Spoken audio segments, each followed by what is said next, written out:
Hi everyone, I'm Matthew Stevenson and welcome to Range Rover Owner.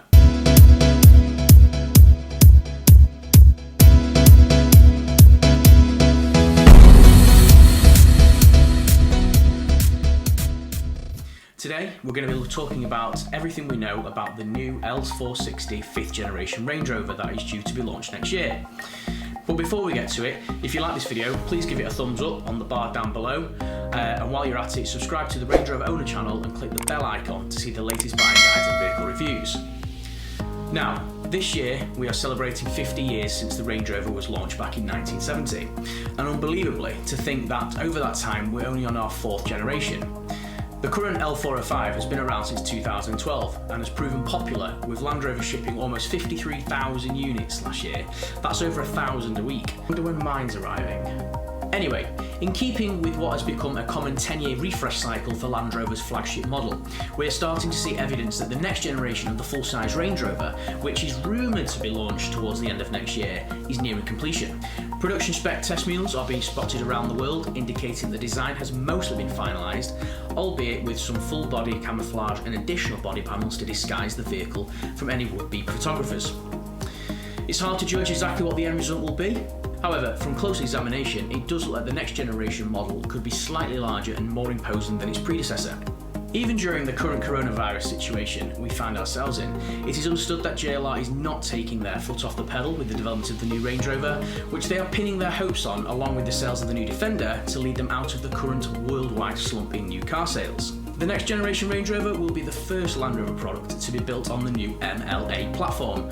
MLA stands for Modular Longitudinal Architecture and promises to underpin all of JLR's next generation vehicles. Unlike the aging D7U platform of today's cars, which in the range-topping SV autobiography configuration with a supercharged V8 weighs in at a considerable 2,673 kilos, making the Range Rover still heavier than the much larger Rolls-Royce Cullinan with its massive V12 engine. The new MLA platform has been designed from the ground up to allow Land Rover to shed significant amounts of weight. While exact figures aren't yet available, this diet will allow the Land Rover to be able to offer a range of powertrain options, from conventional petrol and diesel engines from JLR's own Ingenium lineup to plug-in and mild hybrid systems, and even a possible full electric drivetrain option in the future. Land Rover has been developing electric motors in close partnership with BMW for use in its MLA vehicles, and it is expected that the plug-in hybrid will have one electric motor on its rear axle and one built into the transmission, which should enhance the vehicle's off-road capabilities even further. This new generation of Range Rover could see for the first time the introduction of a pure electric version, featuring a battery of up to 100 kilowatt-hours and motors directly driving the front and rear wheels. It is, however, expected that this model will be targeted mainly at the city drivers rather than a general production option. But talking about BMW, I'm so pleased that the next generation of Range Rover is rumoured to come with the options of a BMW-sourced petrol V8 engine. This will replace the outgoing Jaguar-sourced 5 litre as production at the Ford Bridge End plant comes to an end.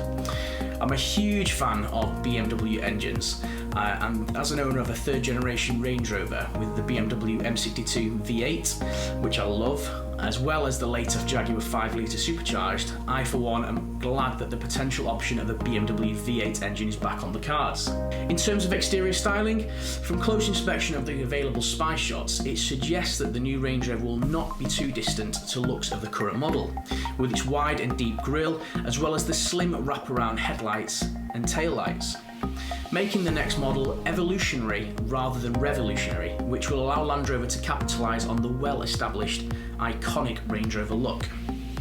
Although personally I would love for them to bring back more of a sharper styling cues from the earlier models, rather than the jelly mould rounded off lines that most car designs receive today.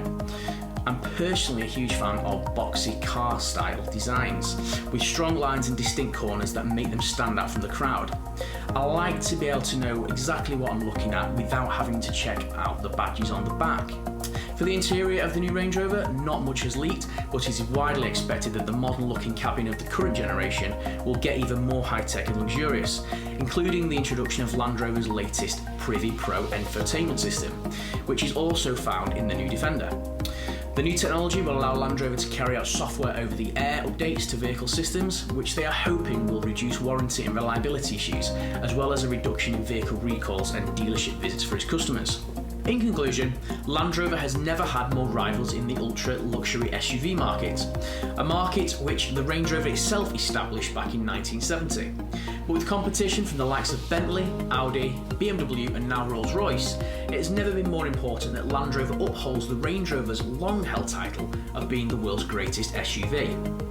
If it fails to deliver, Land Rover will face some tough times. Having spent a reportedly £2.5 billion in 2019 alone on the development of the MLA platform and huge sums of money retrofitting the Solihull and Castle Bromwich plants, the investment in MLA has to deliver. You can read more about the new Range Rover in the April edition of Autocar magazine, and I will also be posting any bits of insider information I discover in the new Range Rover owner L460 Facebook vehicle group. If you're interested, you can find the link to it in the description below. All the Range Rover vehicle groups are free to join and open to owners and enthusiasts of all models within the Range Rover family.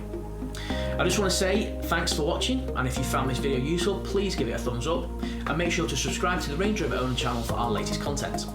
And I will thank you and see you soon.